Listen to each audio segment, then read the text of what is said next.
We have been exploring together for the last few weeks the idea of a pathway to soulful living. And today I want to talk to you about what can put us in the divine flow. A lot of times there seems to be so much in life that can pull us out of that divine flow. And it bears thought to remember what it is that can put us right back in that flow.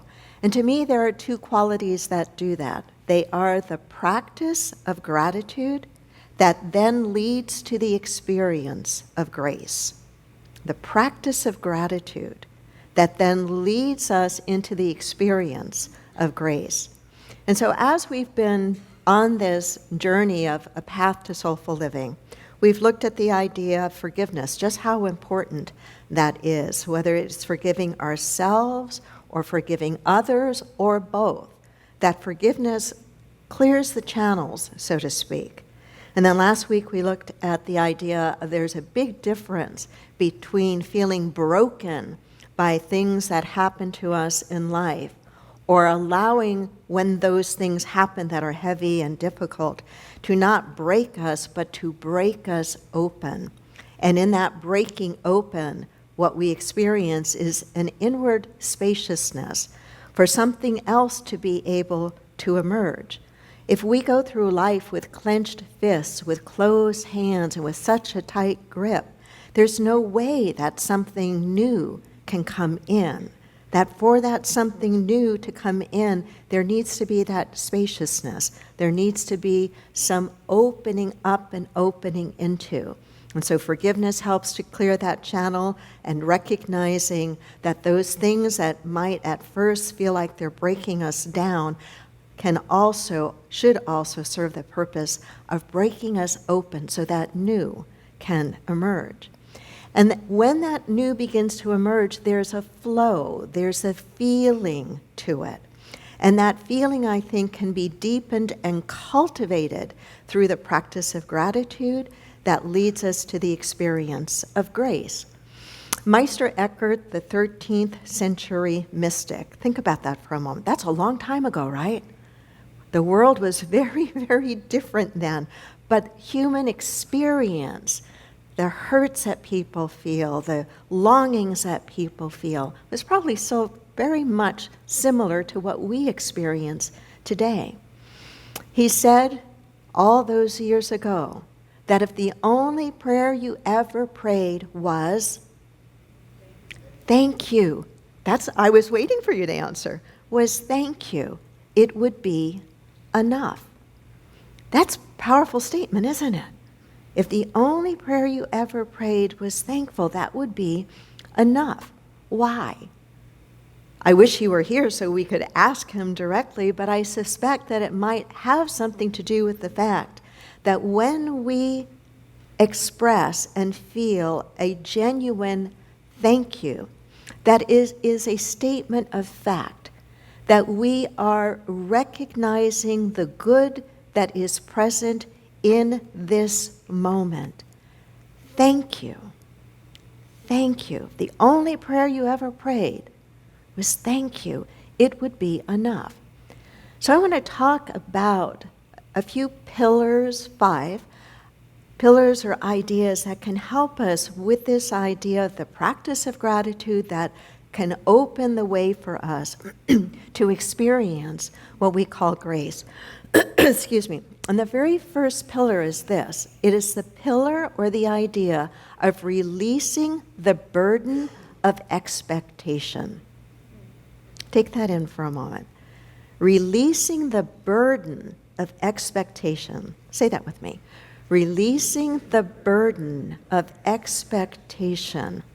There may be certain words in that phrase that kind of click for you. Could be the word release. It could be the idea of burden. The feeling that expectation can feel like a burden, or the very word expectation. If you think about it, a lot of the suffering that we feel in life, especially the emotional suffering and the mental suffering that we feel, is because of expectation. Expectation. Think of the last disappointment you had, the last frustration you experienced. trace it back for a moment, and ask yourself if there was any expectation that you held that had not been met. And I suspect that your answer will be yes, that you expected. You expected that person, maybe, to act in a way or show up in a way or do something that they didn't do. Expectation. I'm not saying that it's right or wrong that they didn't do what they said they were going to do. I'm just trying to help us look at this idea of the burden that expectation places on us.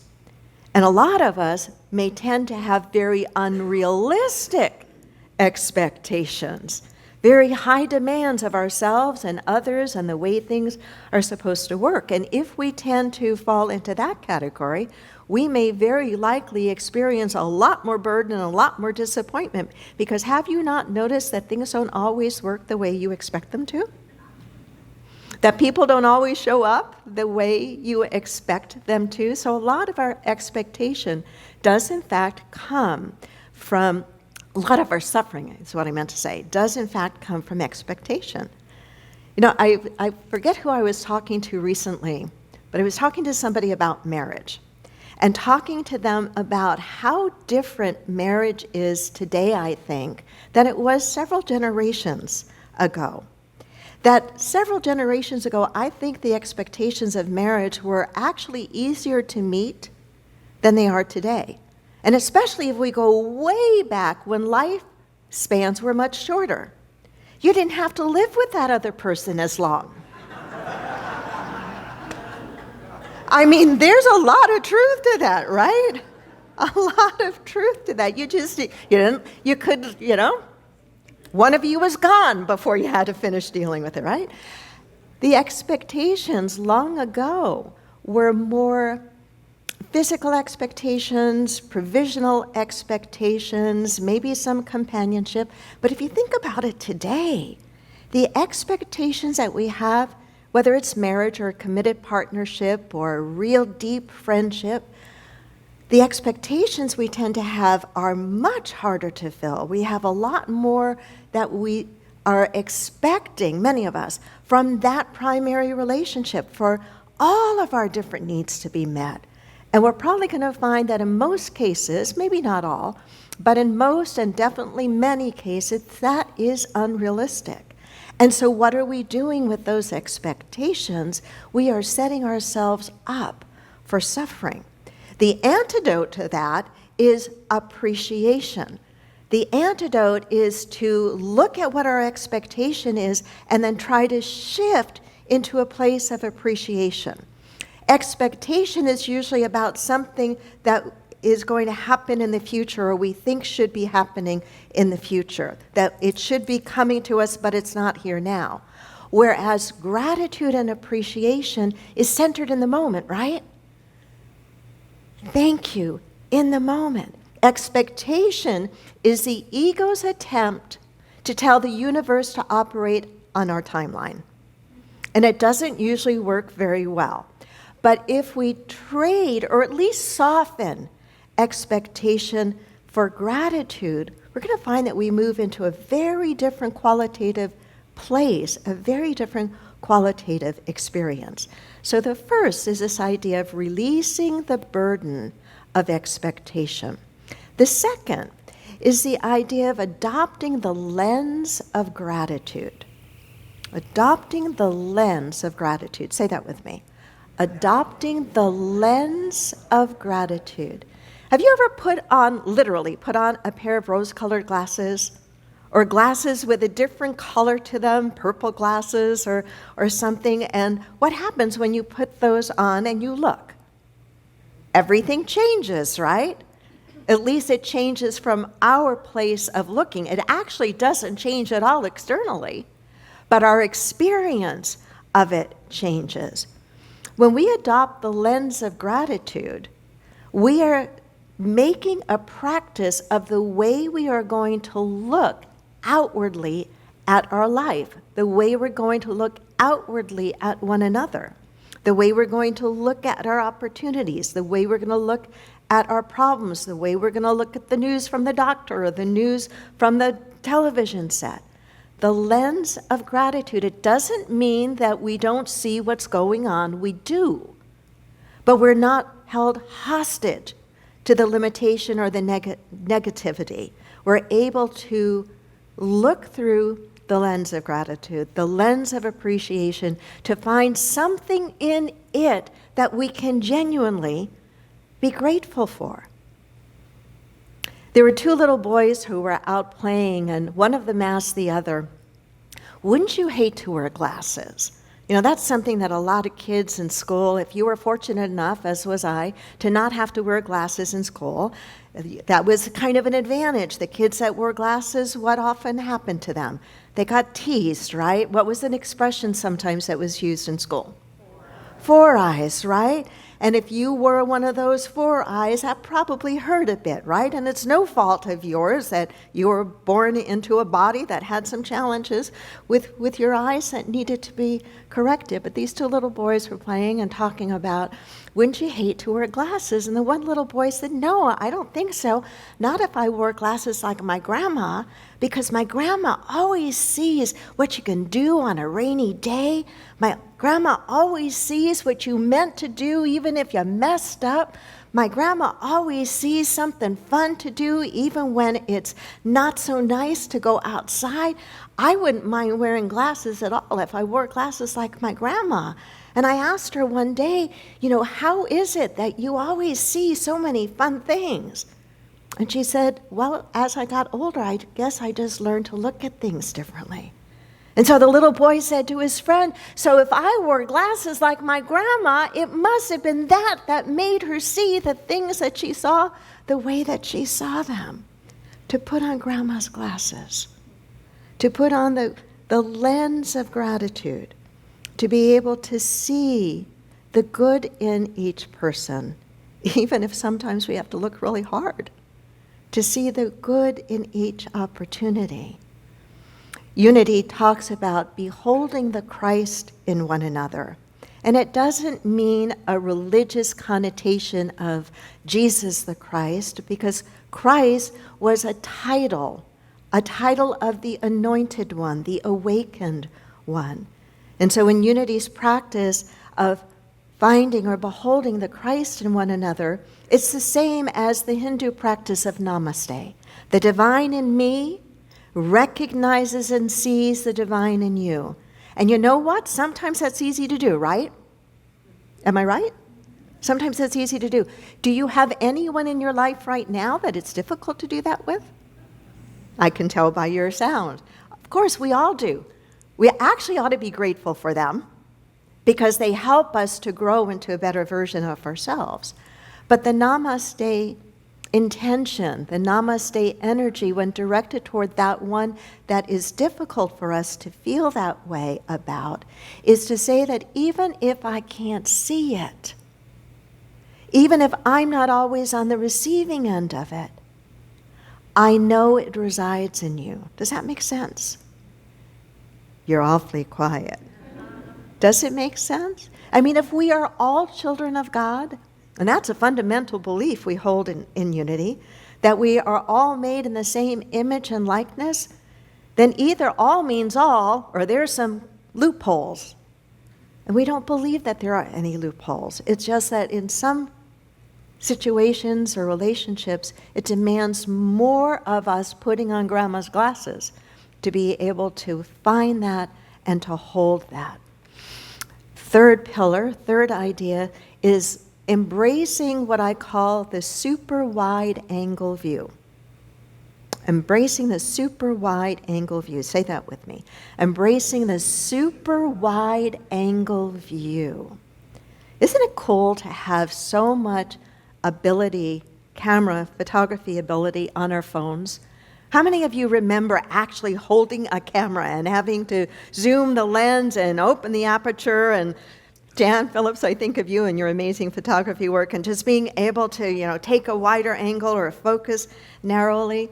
Well, that's also a spiritual practice, I think. There are times when we want to have a laser focus. Sometimes, though, we laser focus on the wrong things. Like somebody says something negative to us in a day of everything else positive, and what do we fall asleep remembering? Right, the negative, right? We've lasered in on that. So sometimes the lasering in, while it's beneficial that we are able to do that, and there are times and places we want to, oftentimes we laser on the wrong thing. And widening our angle is to say, wait a minute. I've used this expression so many times, or this illustration so many times. When I'm going through something difficult, when you're going through something difficult, something painful, something confusing, something heavy, something you never thought you would have to deal with in your life, big stuff. It's so easy to look at that slice of our life and think that that's all there is, right? And it's probably because it feels so big when we're experiencing, right? And so it becomes the thing, and we focus on it, we fixate on it.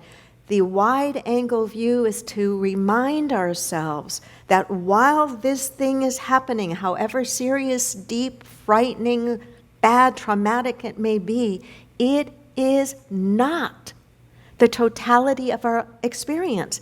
It's not the totality of us. The wide angle is to say, I'm going to expand how I think about this and how I'm viewing my life now. Think about the last thing that was really difficult for you to do. Depending upon how long ago that was, if it was quite a while ago, it is probably not a wound anymore. You've probably turned it into wisdom. You've probably harvested the good from it. The wide-angle view is to say to yourself, in 5 years, am I going to hold this and think about this the same way that I do right now? And probably the answer is going to be no. No. And so just the committed practice of remembering to shift our vantage point, to shift our viewing, to wide angle it when we're experiencing something tough, just the practice of doing that lessens how severe that troublesome, difficult thing is. It's a way of saying, yes, this is so, but it's not all of me. It's like that other illustration I used with you. If I hold a big piece of white paper in front of you with a black dot on it, 99% of the people will respond the first time when I say, what do you see? And what do they tell me? The black dot. Do you see anything else? No, I see the black dot. Are you sure you don't see anything else? And they get really close to look to see if there's anything else on that piece of paper. And they say no until finally someone says what? The white paper. The white paper. And you know what happens? If we take that illustration for a moment and we play with it a little bit longer, depending on how big and serious the thing is, that black dot may be huge and it may be consuming much of the paper. But if in the process of acknowledging that, we never forget that it lives within a much bigger frame called the fullness of our life experience. If we can remember that and stay with that while dealing with whatever we have to deal with in this black dot, what will start to happen is that black dot is going to get smaller and smaller and smaller. And what is going to get bigger and bigger and bigger? The spaciousness around it. The spaciousness around it. The wide-angle view, perspective, I think is such a powerful spiritual practice that I don't think is actually talked about quite enough. The other idea is to embody, this is the fourth, to embody gratitude as a state of being. As a state of being. If you want to look into some of the science of this, I point you to the research that's been done for decades now out of the Institute of Heart Math. They are focused on studying the changes of heart coherence and the changes of brainwave activity depending upon the kinds of feelings that people are choosing to practice and hold.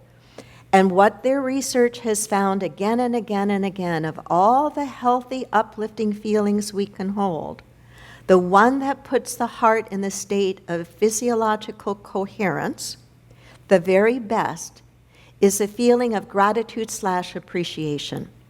That when we practice feeling it, embodying it, it shifts what's going on in our heart, smoothing out the rhythms and putting the heart in a state of physiological coherence.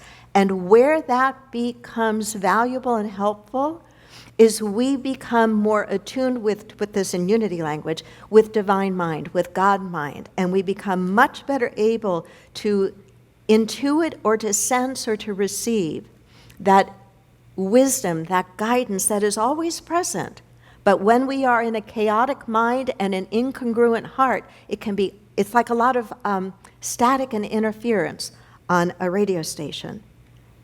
Whereas gratitude, the practicing of that, helps us to shift our energy into a very different vibration.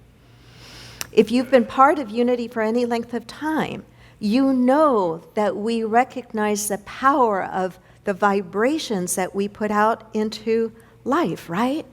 That we talk about consciousness. Consciousness is a vibratory level. And we can have a low, slow, heavy consciousness that's vibrating at a very low level, or we, through practice, through meditation, through forgiveness work, through gratitude work, we begin to raise the vibration of our consciousness and attract things more attuned to it, which is one of the reasons with these practices our life gets better and better. Iyanla Vanzant says, we think we have to do something to be grateful, or something has to be done for us in order for us to be grateful, when in fact, gratitude is a state of being. Gratitude is a state of being. There's research from Dr. Robert A. Emmons that shows that grateful people who practice being grateful, experience fewer aches and pains. They probably give fewer aches and pains too, but experience fewer aches and pains. They take better care of their health, and they experience less depression and toxic emotion. It's a pretty cheap thing to practice, don't you think, with a lot of benefits. And then the very last idea, the fifth, is the idea of stepping into receiving the flow of grace. Receiving the flow of grace. Say that with me. Receiving the flow of grace. I believe there is a definite relationship between the practice of gratitude and the experience of divine grace. You don't go looking for grace. You don't reach for it.